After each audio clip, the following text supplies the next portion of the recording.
Владимир Путин тәнқитеннән соң Россия мәгариф министрлыгы тарих дәреслекләрен тикшерәчәк. Бүген китапларда тарих дөрес язылганмы? Татарларның үткәне дәреслектә ничек чагылыр? Эфирда таяну нуктасы тапшыруы студияда Алмаз Гафиятов исәнмесез. Хәерле кич, мөхтәрәм кунаклар, кагыйдәләр белән таныштырып үтик. Алда яңгыраган фикергә мөнәсәбәтне каршыгыздагы төймәләр аша белдерә аласыз. Кызыл килешмә билгесе, яшел килешү һәм ак нейтралитет билгесе.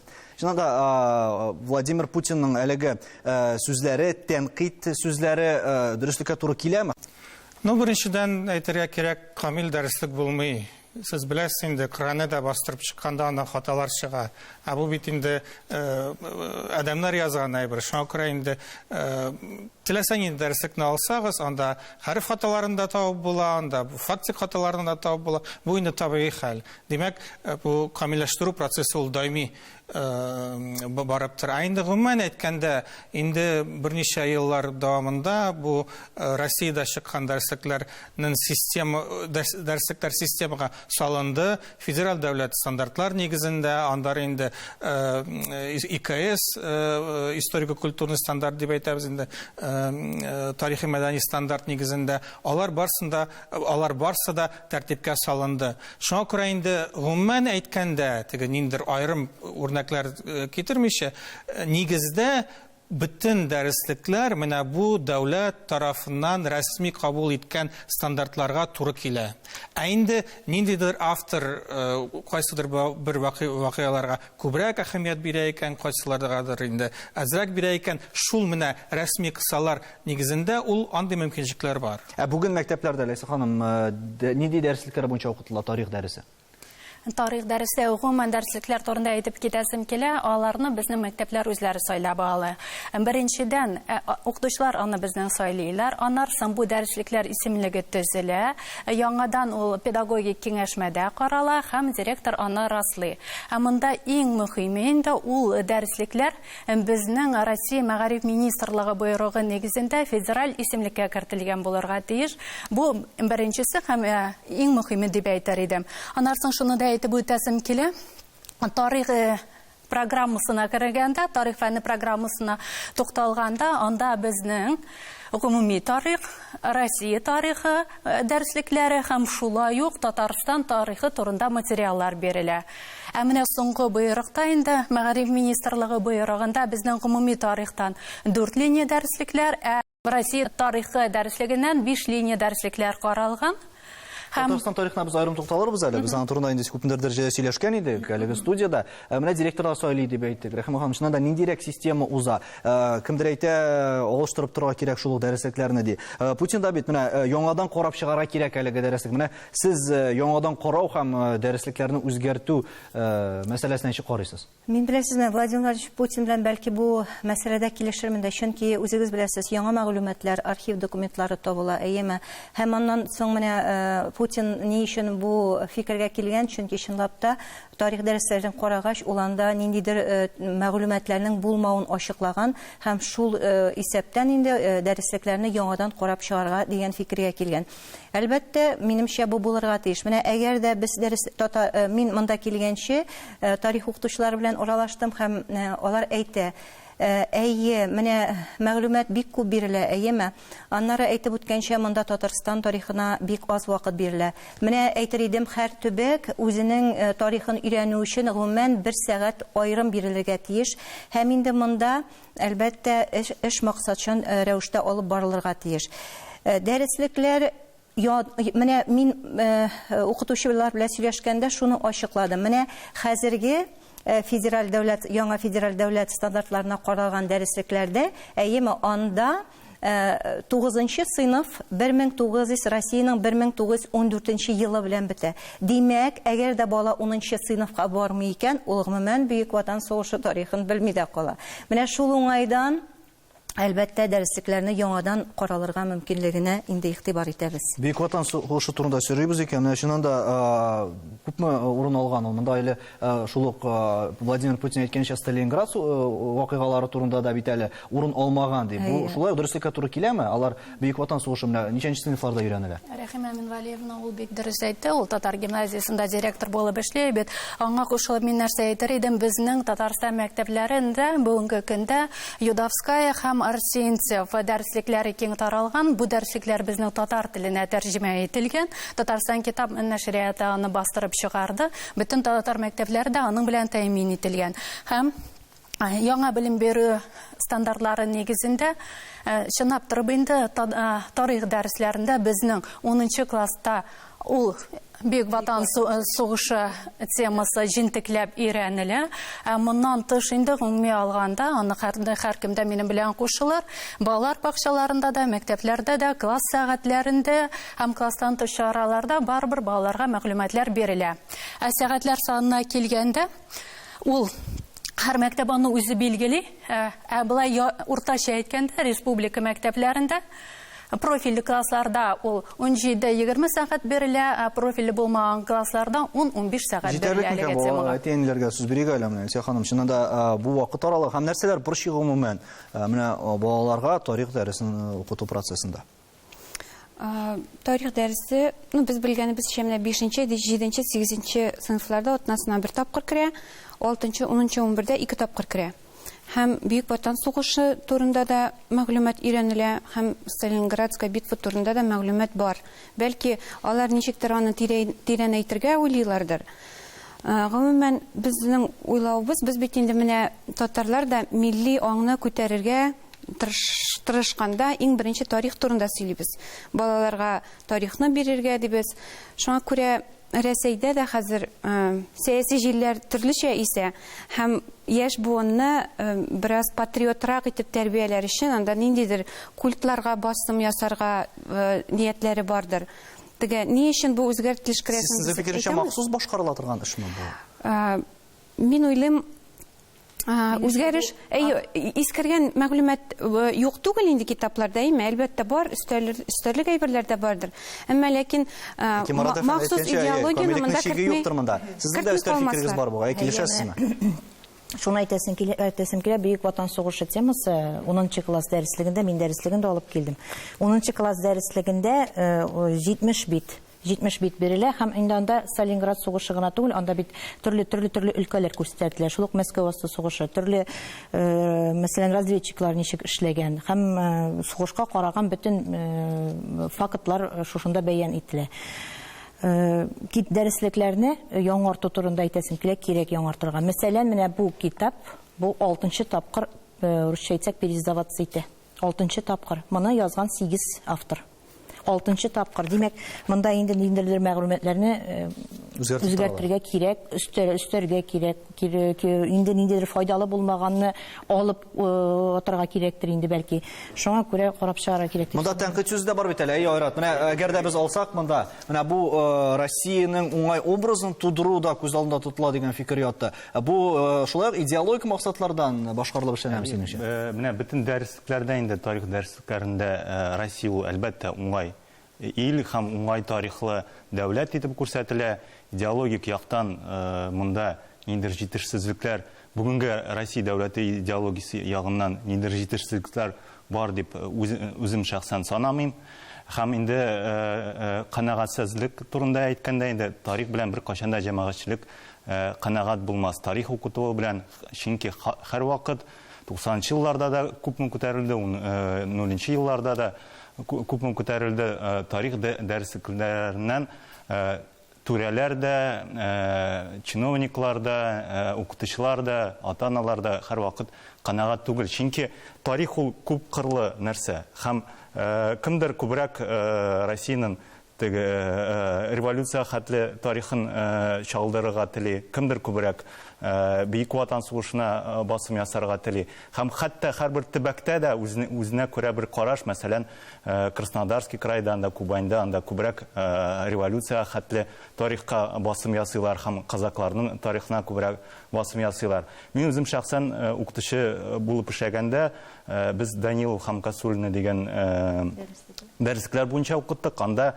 Россия тарихы буенча, Россия Федерация тарихы дип әйтимме, анда халыклар тарихы да бик яхшы чагылайды. Менә хәзерге вакытта Россия тарихы кысаларында ул күбрәк рус халкы тарихы һәм Россия дәүләте тарихы булып китә. Менә халыклар тарихы юк диярлек дәрәҗәдә. Менә элек укыткан дәреслекләрдә ул халыклар тарихы бик яхшы чагылайды, татарлардан да бар иде, Алтын Урда тарихлары да бар иде, Казан ханлыгы тарихлары да бераз бар иде, һәм башкалар. Хәзерге вакытта ул бик кыска гына Россия дәүләтенең киңәю процесслары тарафыннан гына өйрәнелә.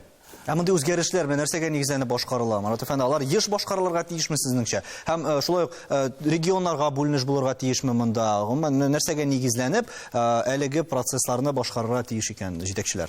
Беренче чиратта дәреслекләр алар консерватив буларга тиеш. Монда ниндидер яңалык кертәм дип ашыкмаска кирәк. Чөнки без балаларга инде фәндә, урысча әйткәндә, устоявшийся дип әйтәбез, нигезләнгән, төпләнгән, тикшерелгән информация бирергә тиешбез.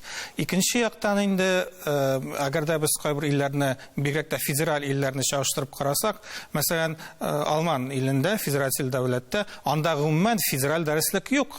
Һәрбер ил үзе хәл итә бөтен мәгариф мәсьәләләрен шул исәптән дәреслекләрне. Һәм анда бернинди проблема юк. Германия таркалмый, ул бердәм милләт булып кала, әмма балалар үз җирле тарихын өйрәнәләр. Бигрәк тә Алман иленең тарихын, гомуми тарихны өйрәнгәндә җирле күзлектән карыйлар шул тарихка. Мәсәлән, мин Казанда яшим икән, әлбәттә миңа Казан тарихы, Казан ханлыгы тарихы тирәнрәк кирәктер Мәскәүдә яшәгән кешегә караганда. Шуңа күрә монда нидер баланс буларга тиеш. Һәм әгәр дә без бүгенге федераль стандартларны карасак, тарихи мәдәни ниләрне стандартны карасак, анда бөтенсе дә күрсәтелгән, анда язылган шул гасырда Россия халыкларының тарихы дигән. Хәтта Алтын Урда чоры аерым бар анда. Менә авторлар менә бу концепцияларны үз дәреслекләрендә ничек чагылдыра, бу бик зур мәсьәлә. Һәм андары чагылдырса да, егә биргәндә, андагы сорауларда Россия халыклары тарихы чагыламы, кызганычка каршы? Һәм каршылыклар булмасмы? Менә Россия тарихында татарлар тарихы нинди чагылыш тапкан? Моны без рекламадан соң ачыкларбыз.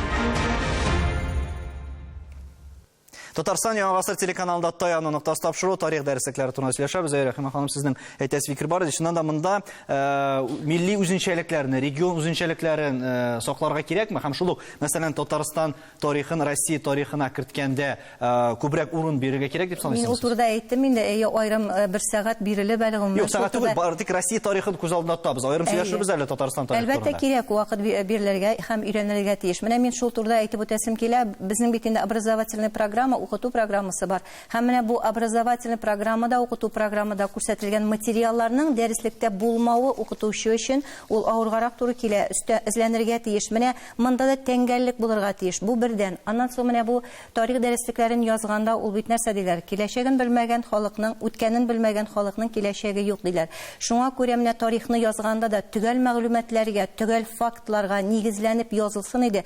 Һәм менә шушы автор берничек тә үзенең шәхси мөнәсәбәтен бу дәреслекләрдә белгертергә тиеш түгел. Ә кызганычка каршы бүгенге көндә ул дәреслекләрдә бар. Чөнки безнең дәреслектәрдә әлеге дә баягы совет традиция буенча авторның тексты хөкем сөрә. Чыганаклар түгел, автор тексты. Ул булырга тиеш түгел. Тарихи фактларга гына нигезләгән мәгълүматны балалар укырга, өйрәнергә һәм инде чынлап та аңа ышанырлык. Кыры фактларга нигезләнгән дәреслек ул балага кызык булмый. Бер яктан. Укытучының осталыгы. Укытучының осталыгы шул вакытта балалар никадәр бу тарихны үзләштерә. Еш очракта менә гомум тарих, Россия тарихы һәм бераз Татарстан тарихын укыту бер елда баланың башында нидер буталчык тудыра. Әлбәттә бу әйтәм укытучы осталыгыннан килә. Әмма укытучылар да бик еш алмашына бара һәм приоритетлар да инде еш очракта бары тик приоритет тарихка кем юрфакка керә һәм тарих юнәлешләренә аларга кызык була. Һәм әгәр дә бала икән юрфакка яки тарихка әзерләнә икән, ул бары тик Россия тарихына гына игътибар итә. Мин үзем Татарстан тарихын укытам студентларга һәм алар Россия тарихын буенча егы бирделәр. Татарстан тарихын бик начар дип әйтмим, фрагментарны беләләр инде. Фрагмент булып беләләр. Россия тарихы кысаларында булган кайсы бер элементлар. 90% элементар әйберләрне Белми, чөнки алар Татарстан тарихын укымаган. Монда укымаган. Мин үзем дә укытучы буларак укытканда приоритет әлбәттә өстән бара Россия тарихына һәм син уйлыйсың, менә сәгатьләр бераз кала анда май айына ничектер чыга да ул, син май айында инде бәйрәмнәр, анда Татарстан тарихына вакыт та калмый ничектер. Менә шулай үзеннән үзе килеп чыга. Һәм менә монда укытучының шәхси мөнәсәбәттән дә күп нәрсә килә. Ул аны журналда яза ала, темаларны без уздык. Ә менә ул аны тирәнтен ничек балага бирде? Бирдеме ул гомумән аны? Менә ул бик зур сорау туды. Әгәр дә бүлеп куйса, Алсия ханым, менә укытучылар факторы, әлбәттә, эштәлеге, ничек итеп дәресне билгеләү һәм тулаем система. Менә монда алгыпланган нәрсә шә һәм балалар тулысынча үзләренә менә бу бер яктан дөрес тарихны белсеннәр өчен, икенче яктан аны кызыклы итеп, менә Айрат бик мөһим сүзләрне әйтте монда, аны бит әле кызыклы итеп тәкъдим итү дә кирәк, фактларга гына таянып түгел, шуннан да балада мәхәббәт уятыр өчен. Менә монда нәрсә эшләргә кирәк сезнеңчә? Ну, профильләп бүләргә кирәк. Чөнки кемнеңдер гуманитар анда яклары көчлерәк, кемнеңдер анда техник яклары көчлерәк. Һәм тарих дәресен бүтән балага да бер төрле күләмдә бирү, ул кирәк тә түгелдер бәлки. Тарих дәресе укытучыларның үзләренә дә менә булган программаны биреп бетерергә сәгатьләре җитми, шундый проблема бар. Һәм әле ул үзенекен дә бирергә өлгерми егыны тапшырыр өчен. Әле аңа монда Татарстан тарихы бирергә кушалар. Аның өчен бернинди өстәмә түләү дә юк ул укытучыларга. Һәм күпчелек укытучылар Татарстан тарихын бүген бирмиләр генә. Без моның турында Әгәр дә без дәреслекләргә игътибар итсәк, бер елда, әйемәс, атнасына 2 сәгать. Бер елда 2 саллы дәреслекне балалар шундагы белемне алар менә башларына салырга тиеш. Әлбәттә, анда бәлкем кирәкмәгән балаларга кирәкмәгән мәгълүмат та күп. Менә монда килер алдыннан мин дә тарих дәреслекләрен карадым, беләсезме? Анда күп вакыт бирелә Латин Америкасы, Һинд, Кытай, Япония илләренең тарихын өйрәнүгә. Бәлкем моны менә әйтәм бит, кызыксынучы профиль юнәлештәге өйрәнгән балаларга тирәнрәк бирергәдер, әйме? Төрки халыклар юганда, исенгә дәүләтләр юганда, аларның тарихы юк. Бу федераль үзәктән каралган мәсьәлә бит инде. Дөрес фактларны гомумән бирү ул инде дөрес булган фактларны биреп барсалар иде ул. Без бик күп кенә дөреслекне чит илдән генә дә белгән чаклар бар. Менә мәсәлән, Бөек Ватан сугышы турында күпме материал бар индеме? Анда бит инде язмаганнар. Бөек Ватан сугышы башланыр алдыннан анда Мәскәүдәге бөтен язучы элиталарны Татарстанга кайтарганнар, ә безнең 80 язучыны сугышка сөреп, алар күбесе кайтмаганнар да. Тарих ул интерпретациялар юнәлеше. Шуңа күрә монда кемгәдер менә бу факт мөһим, кемгәдер бу факт мөһим түгел. Шуңа күрә Марат абый әйткәнчә, стандарт бар һәм бу стандарт кысаларына менә бу фактларны кертүме юкмы, аны югары дәрәҗәдәге галимнәр беркетә һәм ул консерватив рәвештәге дәреслекләр булырга тиештер, мин шуны беләм. Урталыкны Мәсәлән ханым ничек табырга монда? Монда бит инде балага бер яктан мәсәлән шул БДИга әзерләнергәндә аларның шулай инде башка төрле система буенча әзерләү бара. Кызыклы итеп өйрәтсәң, аннары син калган материалны биреп бетермәскә мөмкин. Менә ничек идеаль урталыкны табырга бу очракта? Менә бу тарих фәнне укыту, ул укытучының үзенең профессиональлыгыннан тора торгандыр. Укытучы китаптагы мәгълүматны укытып, контроль эшләрен эшләтеп, яздыртып кына утырса, ул бер балага да кызыклы булмый. Балалар бит алар хәзерге заман балалары китап укып түгел, алар күбрәк карап, мәсәлән, төрле гаджетларда эшләп, мәсәлән, компьютерлар белән бөтен заманча техниканы алар бик яхшы кулланалар. Менә бөтен мәгълүматны мин улим, күп мәгълүматны шулар аркылы бирергә кирәк дип презентацияларны кабызып куеп кына түгел, әмма балаларга җин викториналар, уеннар, мәсәлән, дәреслектәге мәгълүмат белән интернеттагы мәгълүмат аерылмыйсың бу чакта. Берне әйтим әле, күпчелек фактларны егетләр, күбрәк инде егетләр, алар компьютер уеннарыннан беләләр һәм Сталинград сугышын алар чынлап дигәндә менә бу төрле уеннар икенче бөтен дөнья сугышына багышланган. Менә ул яктан Россия дәүләте игътибар итсә, Татарстанда игътибар итсә компьютер уеннарына, ул вакытта балага кызык рәвештә тарих бирелеп барыр иде.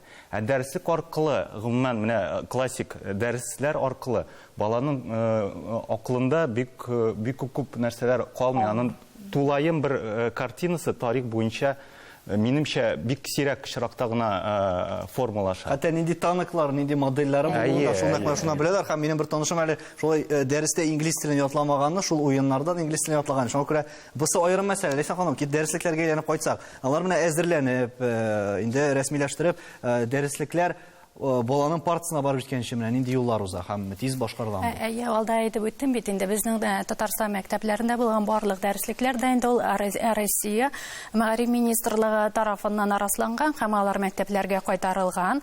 Ә менә ул исемлеккә керү өчен, федераль исемлеккә керү өчен әлбәттә инде аның үзенең тәртибе, процедурасы бар һәм анда регламентлар каралган. Моны инде кыскача әйтеп әйткәндә, әзерләнгән материаллар Мәгариф министрлыгына тапшырыла. Бу материалларга безнең керә дәреслекләрнең электрон формасы, кагаз формасы керә һәм электрон дәреслекләр белән эшләү инструкциясе керә һәм укытучы өчен әлбәттә ярдәмлек. Яңадан аларны 9 ай дәвамында экспертиза үткәрәләр. Экспертизалар алар төрле мәҗбүри булганнары фәнни экспертиза, педагогик экспертиза һәм әле кайбер дәреслекләргә, менә бүген әйткән дәреслекләргә, региональ компонентлы дәреслекләргә аларга региональ экспертиза һәм иҗтимагый экспертиза үткәрелергә мөмкин. Яңа булар эшләнгәнчтен экспертиза нәтиҗәләре буенча алар барысы да фәнни методик советка берилә. Аның карары нигезендә инде Мәгариф министрлыгы буйрык игълан итә һәм ул безгә кайта. Яңа уку елына инде без яңа укучыларны яңа дәреслекләр белән тәэмин итү эшен башлап җибәрәбез. Яңадан кертәсе булмыймы ул китапларны? Нәһәр үзгәреш кертеләр ди китапларга, яңа тарих китаплары чыкты ди. Безнең бит инде Адымнар мәктәбе анда кайбер мәктәпләр тарихны татар телендә укыталар. Аларны татарчага тәрҗемә итеп, яңадан федераль исемлеккә кертер өчен миллионнар күчерергә кирәк булачакмы? Бу бюджет белән киләчәктә авырлык тудырмас микән? Әлеге вакытта бу өстендә эш алып барыла. Безнең Татарстан китап нәшрияты үзе тәрҗемә иткән китапларны федераль исемлеккә кертү өстендә эшли. Киләчәктә алар булыр дип ышанабыз. Бюджет проблемалары килеп чыкмас. Бюджет проблемалары дип әйткәндә, аны беләләр, без генә түгел, үзебез генә түгел, хөкүмәт тарафыннан без алып барабыз. Һәм киләчәктә нәрсә булыр? Тагын бер сорау, менә Мәгариф министрлыгы вәкиле булгач, турысы килә инде. Менә хәзер бит яңа ФГОС эштәлеге әзерләнә. Элекеге ФГОС эштәлегендә безнең анда язылган фәннәр буенча милли региональ компонент анда булырга тиеш дип язылган. Тарих дәресе буенча да язылган. Ә менә яңа ФГОС эштәлегендә бу әйберләр сакланачакмы?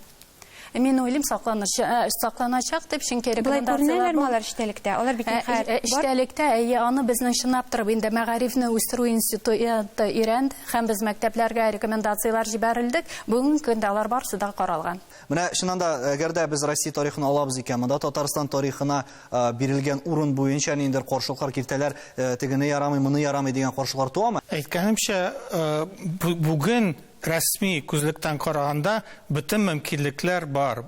Әмма бер проблема бар. Айрым сәгатьләр булмагач, барсы да инде укытучыга кала. Әгәр дә укытучы тели икән, чын мәгънәдә татар тарихын бирергә, Татарстан тарихын бирергә, ул рәсми рәвештә аны Россия тарихын, хәтта бәлкем кайбер темаларны дөнья тарихы белән дә бәйләп буладыр, ул аны интеграция рәвешендә бирә ала һәм ФГОС нигезендә ул шулай эшләргә тиеш. Кызганычка каршы проблема нәрсәдә? Әгәр дә укытучы аны эшләми икән, беркем дә килеп Мәскәүдән дә, Казандан да син нишәп татар тарихын укытмыйсың дип әйткән кеше юангар. Әгәр дә ул инде Россия тарихын, я дөнья тарихын җитәрлек күләмдә укытмый икән, монда проблема булачак. Менә бары тик проблема шунда. Кануннар нигезендә бөтен мөмкинлекләр бар. Безнең кулланмалар бар. Мин дә анда автор буларак катнаштым. Бөтенсе дә әзер. Бары тик менә проблема шул сәгатьләрдә һәм ихтыяҗда, укытучыларда, ата-аналарда, балаларда ихтыяҗ бармы бу татар тарихында? Юкмы? Димәк, Айрат, тарих дәреслекләрен яңартуда менә нәрсә таяныктан? Мин Татарстан тарихы турында әйтмәкче идем. Күбрәк конкурслар, күбрәк бәлки нидер шәхси конкурсларда иштер була Татарстан тарихы, татар халкы тарихы буенча, язу буенча, чөнки Россия тарихы буенча төрле конкурслар бик күп. Олимпиадалар, грантлар, төбәк тарихын өйрәнү буенча ниндер призлы фондлар оештырып, конкурслар ярдәмдә ихтыяҗны бәлки тудырып булыр иде. Балага iPhone приз итеп куйсан, балалар әлбәттә сугышып Татарстан тарихы буенча конкурсларда катнашырлар иде. Әлбәттә, Марат абый әйткән проблема ул нигездә ята, бу фундаменталь проблема һәм ул сәяси яктан гына хәл ителергә мөмкин. Димәк, тарих та яңартылып тора, дәреслек та яңартылып тора. Иң мөһиме, шун барлыктагы мәгълүмат, мәктәпләрдәге мәгълүматтан аерылмасын дигән теләктә саубуллашабыз. Исәнлектә күрешергә язсын.